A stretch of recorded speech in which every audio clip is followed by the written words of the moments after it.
বাংলাদেশের ট্রেডিশন কি জানেন? দ্বিদলীয় রাজনীতি। দ্বিদলীয় রাজনীতি মানে আওয়ামী লীগ আর বিএনপি।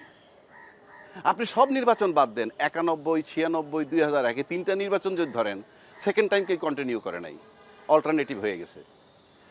তার মানে কি, তারা যখন ক্ষমতায় থাকেন যে দলটা, যখন এই দুইটা দলের মধ্যে তার ৫ বছরের যে রেপুটেশন হয়, পরের চান্সে তারা ভোট দেয় আরেক দলকে। তাদের রেপুটেশনের ভিতরে আবার যখন ইলেকশন আরেকটা দল আসে, মানে ওই অন্য দলটা আসে। দ্বিদলীয় রাজনীতি।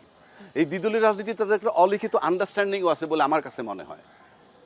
কারণ আজকে যে আওয়ামী লীগ বিতাড়িত হয়ে গেল, তার সাথে জাতীয় পার্টির দোসর পর্যন্ত আপনি দেখেন খুব একটা বিরোধিতা কিন্তু নাই।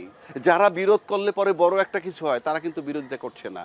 তারা যেমন বলতেছে আওয়ামী লীগকে নিষিদ্ধ করবে কি করবে না, সেটা জনগণের দায়িত্ব, জনগণ চিন্তা করবে। জনগণ যদি ভেক্টর, আপনি তো আপনার দলের যে কয়টা লোক আছে সেটা রিপ্রেজেন্ট করেন, আপনি তো ২০ কোটি লোক রিপ্রেজেন্ট করেন না, এটা তারা বলে।